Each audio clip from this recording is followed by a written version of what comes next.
In 1792, the United States Congress passed a law that would quietly shape the next 2 centuries of global finance. It was called the Coinage Act of 1792, and on the surface it looked simple: a law to create a national mint, define the value of coins, and give a young republic its own money.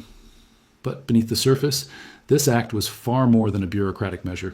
It was the founding blueprint for American money, a system built on silver, gold, and trust, and the moment the U.S. decided how wealth itself would be defined.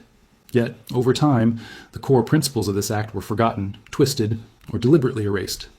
What began as a promise of honest money turned into a machine of credit, inflation, and manipulation. Picture the scene: Philadelphia, 1792. The nation was barely a decade old.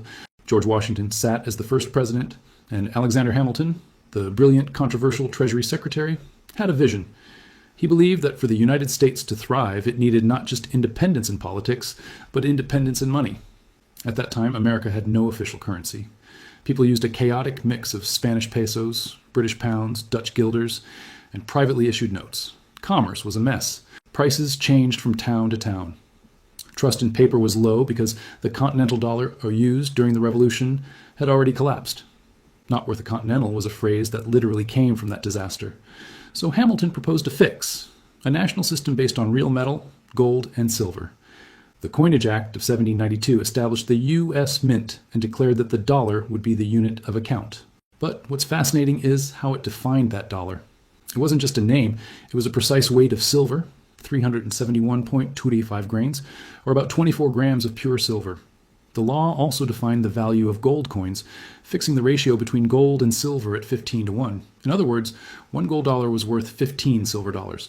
This bimetallic system was intended to balance the economy between scarcity and flexibility. Gold would stabilize value, while silver ensured everyday liquidity for ordinary citizens. And here's where it gets interesting. The act went further than most people realize. It made counterfeiting, or debasing the money supply, punishable by death. That's right. In 1792, if you knowingly manipulated the money, you could be executed. That one clause tells you how seriously the founders viewed monetary honesty. To them, debasing the currency wasn't a technical issue. It was moral theft, stealing from every person who held the dollar. Hamilton's design for the mint was meticulous. The act called for specific officers: a director, an assayer, a chief coiner, and an engraver, all sworn to uphold the purity of the metals. It even detailed how coins should look: one side with the word liberty and an image symbolizing freedom, the other side with an eagle, the emblem of the new republic. Every coin was supposed to remind citizens that money, in America, came from law, labor, and liberty, not from kings or private bankers. But while the act gave America its monetary foundation, it also planted a time bomb. The fixed gold-silver ratio of 15 to 1 looked reasonable in 1792, but the real market ratio fluctuated. By the early 1800s, gold became undervalued in U.S. law, and silver coins began disappearing overseas. People naturally hoarded or exported the undervalued metal. An early example of Gresham's law: bad money drives out good. The very mechanism designed to ensure stability ended up creating shortages. Still, the symbolic power of the Coinage Act was immense. It marked the beginning of a uniquely American idea that money should serve the people, not the other way around. It was the law that gave birth to the word dollar as we know it. It defined value, not in arbitrary paper, but in measurable reality, metal that could be held, tested, and trusted. And for decades, that system worked remarkably well.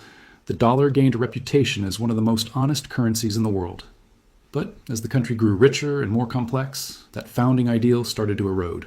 Wars, debts, and expansion made paper money tempting again. The Civil War would eventually force the government to issue unbacked greenbacks. Later, the Gold Standard Act of 1900 would simplify the system to gold only, abandoning silver. Then, in 1933, Franklin D. Roosevelt banned Americans from owning gold altogether. And finally, in 1971, Richard Nixon severed the last link between the dollar and gold. By that point, the Coinage Act's original definition of money, honest, metallic, and finite, had been completely dismantled. What's left today is a system Hamilton would barely recognize. The modern dollar is just a promise, an IOU backed not by metal, but by faith in government and the Federal Reserve. It's a currency that can be created with a few keystrokes, a far cry from the carefully weighted coins of 1792. The death penalty for debasement has long been replaced by policies that openly celebrate it under the banner of monetary stimulus. And yet, if you look closely, echoes of that old system remain. The U.S. Mint still exists. Coins still bear the word liberty. But their metal value is symbolic, not intrinsic.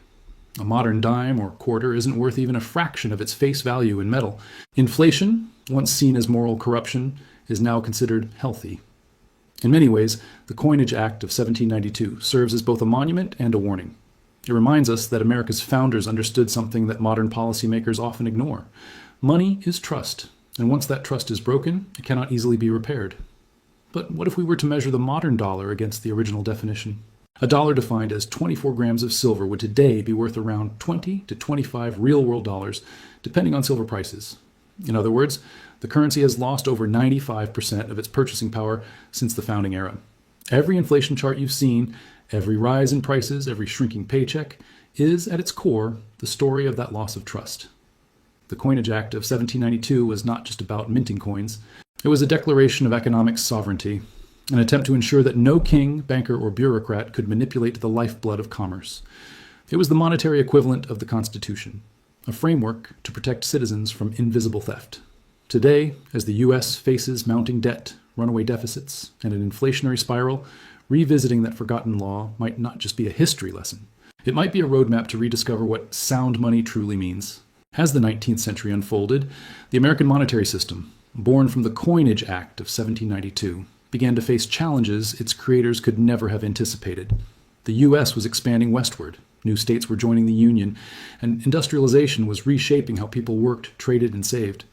Yet beneath this surface of progress, the foundation of the money system, gold and silver, was being quietly tested. Every boom, every panic, and every bank run exposed the fragile balance between paper promises and metal reality. In 1834, the first major crack appeared.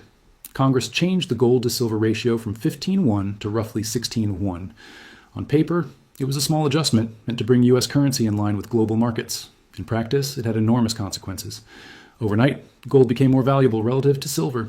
Silver coins began to vanish from circulation, melted down or shipped overseas while gold took their place.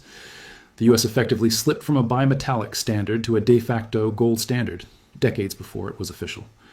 What had been designed as a system of balance now leaned toward the interests of bankers and merchants who preferred gold's portability and prestige over silver, Q's accessibility. By the 1850s, the contradictions in the system grew even clearer. The discovery of gold in California flooded markets with new supply, increasing inflation. The U.S. Mint churned out new gold coins, but the fixed legal ratios meant silver still didn't return to circulation. The result was a strange hybrid system, technically bimetallic, but functionally not. When the Civil War erupted in 1861, the illusion of monetary stability collapsed entirely. The government, desperate to finance its armies, issued paper money, the infamous greenbacks. For the first time since 1792, American money was not backed by metal. The founding principle of honest money was suspended in the name of survival. The consequences were immediate and dramatic. Inflation soared. Prices doubled in some cities. Soldiers were paid in paper that lost value before they could spend it. Ordinary citizens watched their savings evaporate. And yet, Wall Street speculators, those with access to gold or government contracts, grew richer. The divide between money owners and money users widened. The very moral line that the Coinage Act had tried to draw, protecting citizens from monetary corruption, was crossed. After the war, the U.S. faced a dilemma. Should it return to the gold and silver standards of the past, or embrace the new flexibility of paper credit? The debate became ferocious. Farmers and laborers wanted soft money, more greenbacks to make credit easier and debts lighter. Bankers, creditors, and industrialists demanded a return to gold, hard money, to protect their wealth from inflation. It wasn't just an economic argument, it was a moral one, echoing the old Hamiltonian ideal that honest money was sacred. In 1873, Congress made a fateful decision, one that would later be known as the Crime of 73. Without much public debate, it quietly demonetized silver. The dollar was now officially tied only to gold. The law effectively ended the bimetallic dream that had begun in 1792. Overnight, millions of silver coins were rendered useless for currency. Prices of agricultural goods fell. Farmers were crushed under the weight of debts that became harder to pay back. A dollar defined by scarce gold meant that credit was tight and deflation ruled. The Coinage Act of 1792, which once aimed to serve the common citizen, had evolved into a tool serving those who controlled gold, and by extension, power. This shift didn't go unnoticed. The late 19th century became an era of intense populist anger over money. Movements like the Greenback Party and the Silverites emerged, demanding a return to bimetallism. Their slogan was simple: free silver. The famous cross of gold Speech by William Jennings Bryan in 1896 captured the rage perfectly. "You shall not crucify mankind upon a cross of gold."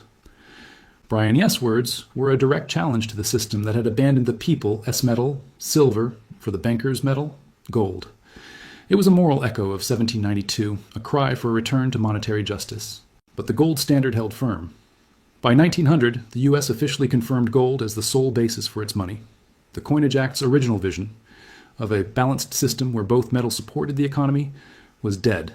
And with it died the idea that ordinary citizens should have a direct link to the money they used. Now, control shifted upward, to banks, the Treasury, and eventually the Federal Reserve. The irony is painful. The founders created the Coinage Act to prevent financial manipulation. Yet, by the 20th century, the very structure of money had become the most powerful form of manipulation. The ability to expand or contract credit, to peg or unpeg gold, to issue or withhold currency, all became tools of political and financial strategy. What began as a moral contract between government and citizen had turned into a game of leverage between institutions. Still, the symbols of 1792 lingered. Coins still bore the phrase, "In God we trust," added during the Civil War to signal faith during chaos.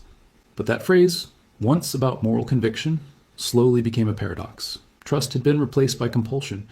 You didn't hold a dollar because you trusted it would keep its value. You held it because you were required to.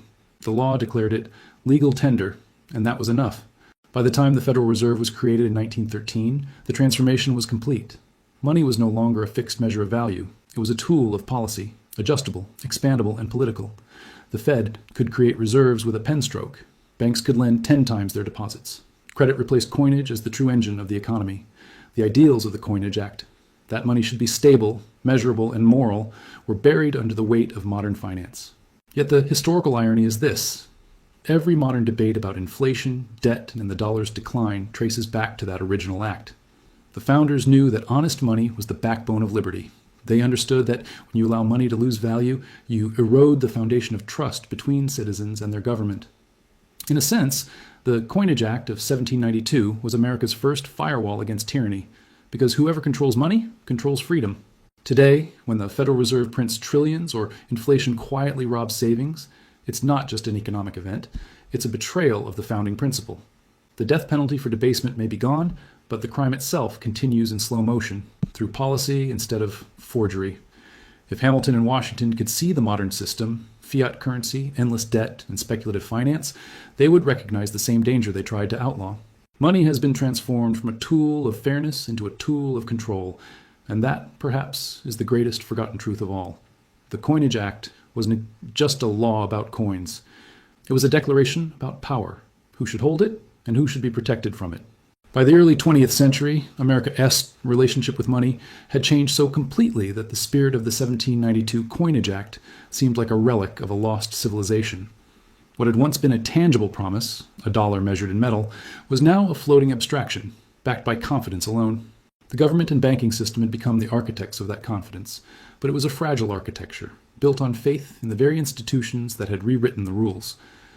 The Federal Reserve, created in 1913, was the ultimate symbol of that transformation, a central authority empowered to control credit, interest rates, and the money supply itself. In theory, it was designed to stabilize the economy. In practice, it gave a small group of unelected officials the power that the founders had once sworn no man should hold, the power to define the value of everyone's labor, savings, and wealth. The Great Depression would put the power to the test. When the stock market crashed in 1929, deflation swept across the country. Banks failed, savings vanished, and the gold standard, once a symbol of trust, became a straitjacket. People hoarded gold because it was the only form of money they trusted. But that created a paradox. The more people clung to gold, the less the system could function. The government needed spending and liquidity, but all the real money was being hidden under mattresses. In 1933, President Franklin D. Roosevelt made a shocking move. He ordered all citizens to turn in their gold coins and certificates to the government in exchange for paper dollars. Private ownership of gold was now illegal. The very metal that the founders had used to anchor freedom was now contraband. The Coinage Act of 1792 had declared death the punishment for debasing money. In 1933, the government had done something even more audacious, and it redefined what money was. Gold coins that had circulated for over a century were withdrawn. The dollar's link to gold was severed domestically, and the official price of gold was raised from $20.67 to $35 per ounce effectively devaluing the dollar overnight. The average citizen's savings were instantly worth less, while the government's gold reserves were worth more. It was, in effect, a transfer of wealth from the people to the state, all executed through a quiet redefinition of money itself. This marked a profound moral shift. The founders had believed that sound money was essential to protect the public from government abuse. Roosevelt's move, though perhaps necessary in crisis, set a precedent. The government could now change the rules of money whenever it deemed fit. It could compel surrender, adjust value, and redefine fairness. The old logic of the Coinage Act, that money should be beyond manipulation, was officially dead. But the transformation didn't stop there. After World War II, the United States emerged as the new global financial leader. The 1944 Bretton Woods Agreement cemented the dollar's dominance by tying it to gold and making other currencies dependent on it. On paper, the US dollar was as good as gold. In reality, it was backed by the political and economic might of the United States. The dollar had replaced gold as the foundation of global trust. Yet beneath this confidence lay the same contradiction that haunted every paper system. The supply of promises was growing faster than the supply of gold to back them. Through the 1950s and 1960s, America printed more dollars to finance its military ambitions and welfare programs, while foreign governments accumulated those dollars and began demanding gold in return. By the late 1960s, the U.S. was bleeding gold reserves. The French famously sent a warship to New York to retrieve its gold holdings, a dramatic symbol of waning trust in the dollar's promise. The U.S. faced a dilemma eerily reminiscent of the old bimetallic crises. Too many claims on too little metal. Then came 1971. The year that buried the last remnant of the Coinage Act's vision. President Richard Nixon announced that the U.S. would temporarily suspend the dollar's convertibility into gold. It was supposed to be a short-term emergency measure. Instead, it became permanent. The dollar became a pure fiat currency, money backed by nothing but trust and government decree. With a single announcement, nearly 180 years of American monetary tradition were erased. From that moment forward, money was no longer a store of value. It was a tool of policy. The Federal Reserve could create it at will, governments could spend without metal restraint, and banks could lend exponentially more than they held. The foundation of the Coinage Act, that a dollar was defined by weight, purity, and honesty, had been inverted. Now, money was defined by the needs of the state, not the rights of the citizen. And yet, the illusion of stability persisted. People continued to work, save, and invest, believing the dollar would always retain its worth. Inflation was gradual enough that most didn't notice how their purchasing power eroded year after year. But over the decades, the compounding effect of this silent theft became undeniable. The dollar of 1792, a hard, measurable promise, had become a soft, shifting idea. A worker in 2025 must earn dozens of paper dollars to match the buying power of a single $1792 worth of silver. The promise of sound money had not just been broken, it had been forgotten. Still, the ghost of 1792 lingers in subtle ways. The mint still produces coins, though they're largely symbolic. The dollar still claims continuity with its past, though the connection is spiritual at best. And the debate over what money should be, whether hard, digital, decentralized, or controlled, still echoes the old battles between Hamilton and Jefferson. The founders would recognize the same fundamental tension, the eternal struggle between those who want money to serve the people and those who want it to serve power. Today's debates about central bank digital currencies, inflation targeting, and fiscal stimulus are just modern expressions of that ancient question. Every new financial innovation, from quantitative easing to cryptocurrency, forces us to revisit the principles first laid down in 1792. Is money a tool of the state or a measure of freedom? Should it be manipulable or immutable, fair or strategic? The answers, perhaps, will define the next century as clearly as the Coinage Act defined the first. Because, in the end, all economic systems, whether they use gold, paper, or code, rise and fall on trust. And once that trust breaks, the collapse is never just financial, it's moral. The legacy of the Coinage Act of 1792 is more than a story of old coins and forgotten laws. It is a story about the soul of money itself. At its heart, the act represented a contract, a promise that what you earned, saved, and exchanged had real meaning, defined by something beyond politics or power. Every later change to that foundation, from paper notes to fiat currency to digital money, has tested how far society can stretch that promise before it snaps. When you look back at the debates that shaped the Coinage Act, you see something profound. America's founders feared inflation more than taxation. They saw the debasement of money as a form of theft, subtle, silent, and devastating. Inflation was not merely an economic phenomenon, it was a moral one.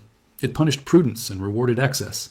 It eroded savings, destabilized contracts, and shifted wealth from workers to debtors, from citizens to governments. The founders knew that when money loses meaning, trust collapses soon after. For more than a century, that principle guided the U.S. economy. The gold and silver standard didn't just stabilize trade, it restrained power. Politicians could not spend recklessly because they couldn't print gold. Banks couldn't inflate credit beyond their reserves. Savers knew their money would hold its worth. There was balance, and with it, accountability. But the 20th century replaced that accountability with flexibility, the kind of flexibility that always benefits those closest to the source of money creation. When the Federal Reserve expands its balance sheet, when governments run trillion-dollar deficits, or when commercial banks multiply credit through leverage, the first recipients of new money gain the most. Prices haven't yet adjusted, assets haven't yet inflated, and the real economy hasn't yet absorbed the shock. By the time that money trickles down to workers and savers, inflation has already eaten into their purchasing power. This dynamic, known as the Cantillon effect, is the modern version of coin debasement. In 1792, corrupt minters could shave a coin's edge to pocket silver dust. In 2025, policymakers can expand the money supply and call it stimulus. The tools are more sophisticated, but the outcome is the same. Wealth moves upward, and the value of savings falls. The victims don't even realize it's happening because it's hidden behind charts, jargon, and promises of stability. Now, we live in a world where money exists mostly as numbers on screens. Only a tiny fraction of the global money supply is physical. The rest is credit, data, and code. This digitization has made transactions faster, but it's also made control easier. Governments can freeze accounts, monitor flows, and create or destroy liquidity at will. Central banks are developing digital currencies that could, in theory, replace cash entirely. If that happens, money will no longer just represent value. It will represent permission. In such a system, every transaction could be monitored, approved, or denied. Spending limits could be programmed. Expiration dates could be set. Dissent could be punished financially without ever passing a law. And the oldest idea in economic liberty, that your money is your property, could vanish with a software update. This is why the forgotten lessons of the Coinage Act still matter. They remind us that money is not neutral. It shapes behavior, incentives, and power structures. When individuals control money, they are free. When institutions control money, individuals serve those institutions. The form of money determines the form of society. You can see this tension playing out across the world today. Nations that once mocked gold as obsolete are quietly buying tons of it. Central banks are diversifying away from dollars. Cryptocurrencies, though volatile, represent a grassroots demand for monetary independence. And ordinary people, squeezed by inflation, are asking fundamental questions.